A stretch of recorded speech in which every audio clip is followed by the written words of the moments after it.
A partir de estos momentos, nos enlazamos con las regiones del país a través de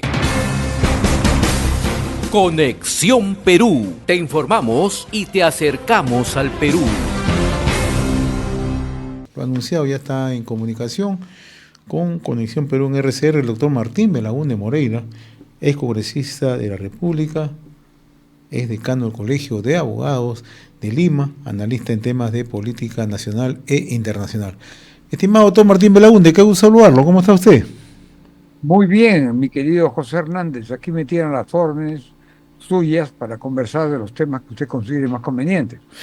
En efecto, nosotros hemos considerado con usted para abordar los temas de política internacional, el caso Venezuela, el caso Rusia-Ucrania, pero no puedo obviar lo que ha pasado hace un poco menos de 2-3 horas en nuestro país, porque el Tribunal Constitucional ha fallado en favor de un habeas corpus presentado por la defensa de Vladimir Cerrón, el líder de Perú Libre, es gobernador de Junín, y además anula la condena de 3 años, 6 meses dictada en su contra el 6 de octubre del año 2023 por el caso que se conoce como aeródromo de Huanca, ¿no?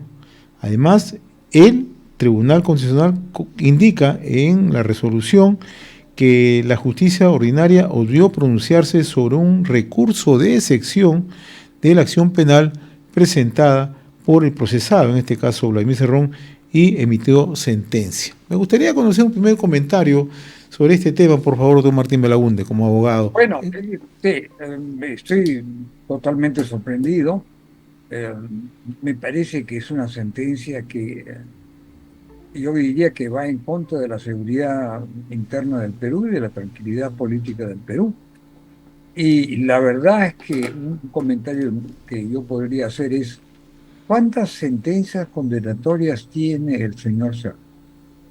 ¿Solo tiene esa? No he seguido de cerca, no soy un seguidor ni un partidario, ni tampoco necesariamente un enemigo del señor Cerrón, a quien no conozco, pero tengo la sensación que existe más de una condena en su contra. Y eso es algo que hay esta condena. Ha quedado anulada por esta resolución del Tribunal Constitucional, pero habrán otras condenas que todavía están vigentes y que el señor Cerrón está evadiendo. Esa es una pregunta que nosotros debemos formularnos, porque el señor Cerrón indiscutiblemente es una figura que causa, no diré consternación, pero que sí causa muchos problemas a la justicia. Entonces, claro, tiene derecho a defenderse. Vivimos en un mundo en donde, sin lugar a dudas, la defensa es algo fundamental en el ejercicio de los derechos humanos, pero el señor Cerrón no aparece.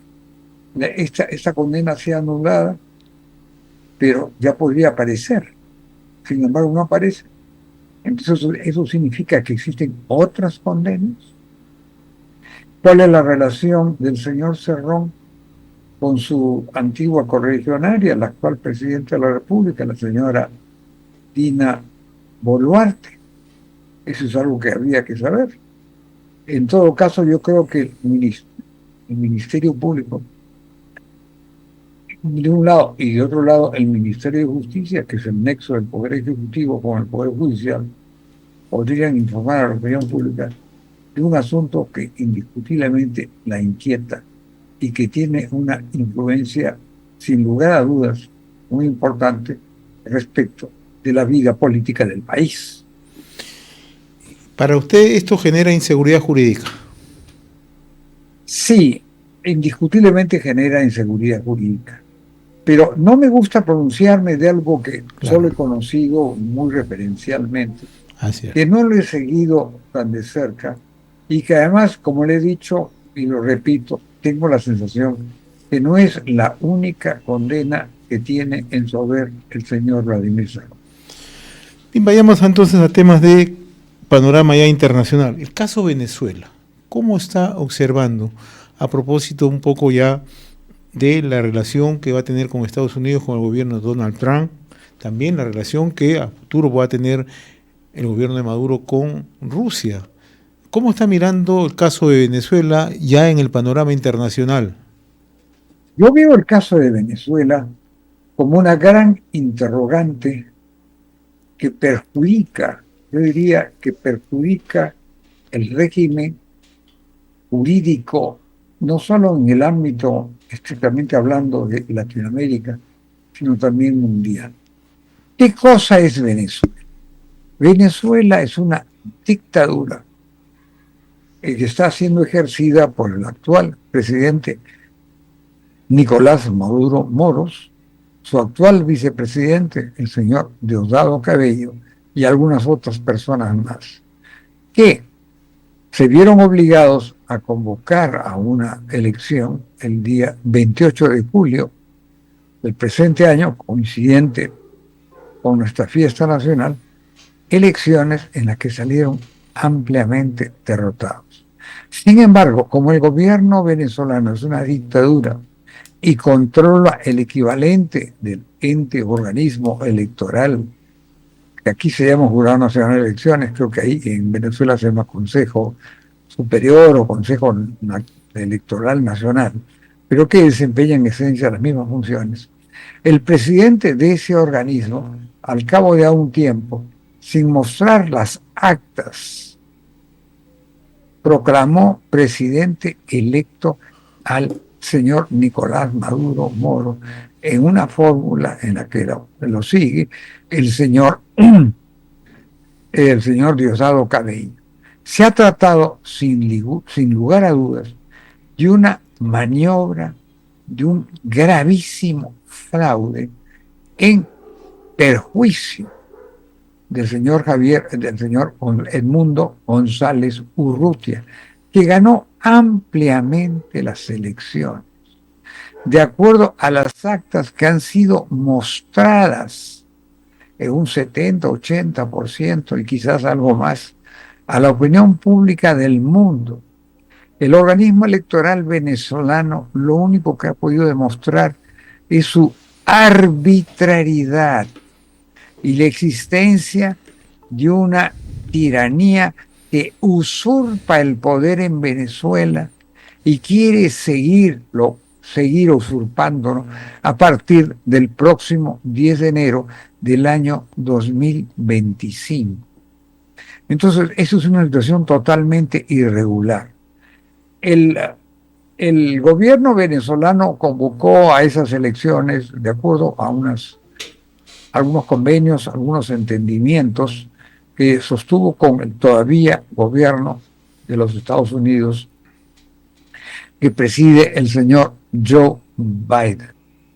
Lo que no se imaginó es que iba a perder las elecciones, quizás eso le importaba poco, pero lo que no se imaginó es que se iba a demostrar plenamente que el señor Edmundo González Urrutia iba a ganar por goleada, por un 70-80% versus un 30 y tantos por ciento de votos que recibió la fórmula perdedora. Entonces, ahora lo que se trata es de prolongar una tiranía y de chantajear a todos los gobiernos. En mi opinión, lo que ha ocurrido en Siria, luego de la caída de la dictadura familiar, de una dinastía familiar, de Bashar al-Assad, que continuó el régimen dictatorial tiránico de su padre Hafez al-Assad, creo yo que señala un clarísimo derrotero para que caiga la dictadura venezolana y asuma el mando el señor Edmundo González Urrutia, acompañado de la señora María Corina Machado, y se restablezca la democracia en Venezuela, con lo cual también se pueda restablecer un mínimo de normalidad económica, jurídica, que a su vez traiga un mínimo de prosperidad, claro, que permita que muchos millones de venezolanos retornen a su patria. Un ambiente bastante incierto. Vamos a ver cuando intente asumir el próximo 10 de enero una nueva gestión, pero la situación está bastante tensa, es un desafío, yo diría, a la comunidad internacional. Así es. Es un desafío a la democracia en el mundo. El gobierno dictatorial, tiránico de Venezuela recibe el apoyo, entre otros, del gobierno ruso que preside el señor Putin. La pregunta es ¿hasta cuándo? Bueno, pero el señor Putin a su vez tiene otros problemas. Claro que sí. El señor Putin tiene una guerra en Ucrania. Esa guerra en Ucrania le ha impedido ayudar a la tiranía de Bashar al-Assad.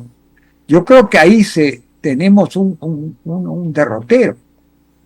En mi opinión, yo guardo la esperanza, mantengo la convicción de que la tiranía de Maduro, Cabello y compañía sea derribada y que tengamos un restablecimiento, una restauración de la democracia en Venezuela, para el bien de América Latina y también para el bien de los millones de venezolanos a raíz de ese despótico régimen, y además régimen que ha traído una crisis económica tremenda.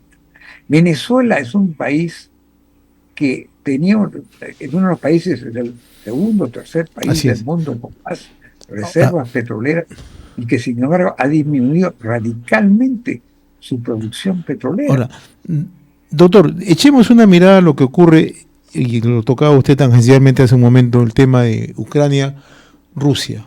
O sea, ¿hasta dónde también Rusia puede mantener esta situación de conflicto y hasta dónde Ucrania va a poder sostenerla? Esa es una interrogante muy importante. Nosotros sabemos que Rusia es la principal de las 16 repúblicas que hasta el año 1991 constituían la disuelta, fenecida Unión de Repúblicas Socialistas Soviéticas. La Unión de Repúblicas Socialistas Soviéticas tenía un territorio de cerca de 23 millones de kilómetros cuadrados y alrededor de 300 millones de habitantes. Una de las repúblicas más extensas y de mayor población integraba la Unión Soviética, era ni más ni menos que Ucrania. Pero Ucrania es un país independiente, formalmente independiente, desde hace bastantes décadas.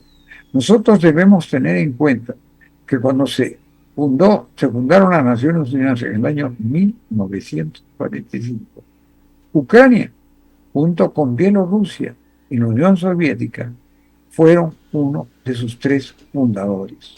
Eso se debió a un acuerdo político entre Estados Unidos y la Unión Soviética y también, digamos, de Gran Bretaña, quizás de Francia, si en ese momento Francia ya jugaba un papel internacional importante, y también de China.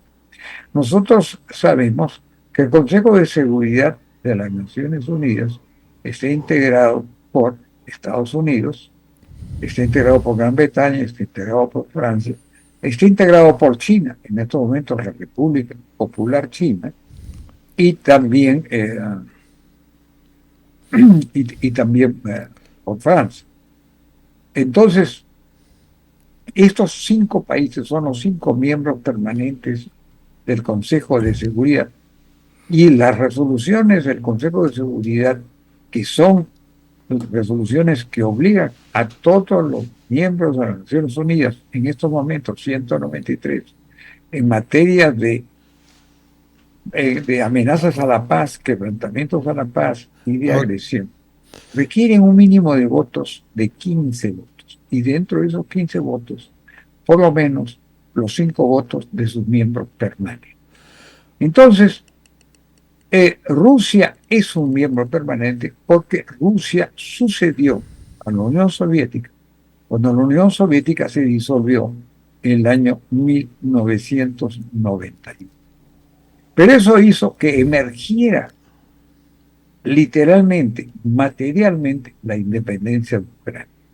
Ucrania es un país plenamente independiente que ha sido agredido por Rusia, primero en el año 2014, Ahora, cuando Rusia organizó un operativo que determinó la anexión de Crimea,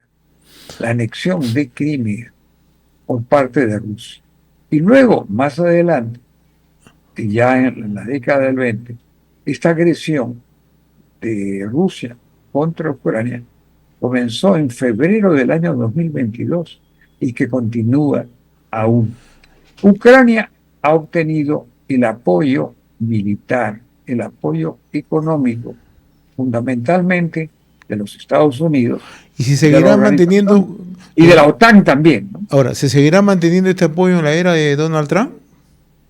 Eso es una gran incógnita, porque el señor Trump ha tenido expresiones equívocas y en muchos casos contradictorias respecto del, digamos, de la alianza, del soporte militar, del apoyo militar de los Estados Unidos y también de la OTAN en cuanto se refiere a esta agresión Rusia hacia la integridad física y la soberanía territorial y la independencia de Ucrania. Entonces vamos a esperar pues, es un tema bastante complejo. Así es.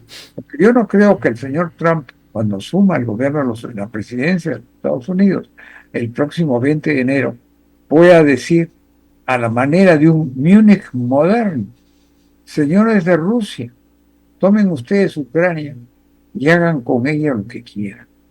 Y yo creo que eso sería una tremenda irresponsabilidad del señor Trump. El señor Trump, llegado el caso, tendrá que negociar un acuerdo de paz con el señor Putin que de alguna forma garantice la independencia y la mayor parte de la integridad territorial de Ucrania. Y ese será uno de los temas de política internacional. El mundo no ha reconocido la anexión de Ucrania. Así es, doctor. Reconocerá los Estados Unidos la ocupación del Donetsk y de Donbass, que es el producto de una agresión.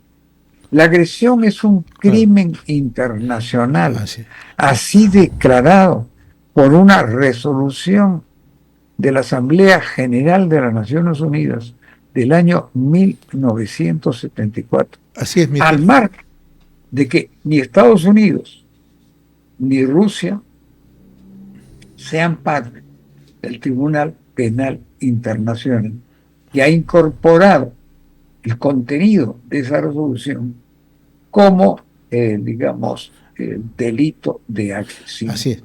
En el caso de Ucrania es indiscutible que Rusia ha agredido a Ucrania. Muy bien, doctor Matías Baragunde, yo le agradezco como siempre la amabilidad que siempre tiene con RCR, Red de Comunicación. Siempre a sus órdenes. Hemos presentado Conexión Perú. Mañana retornamos para seguir informando y acercándote al Perú a través de Conexión Perú.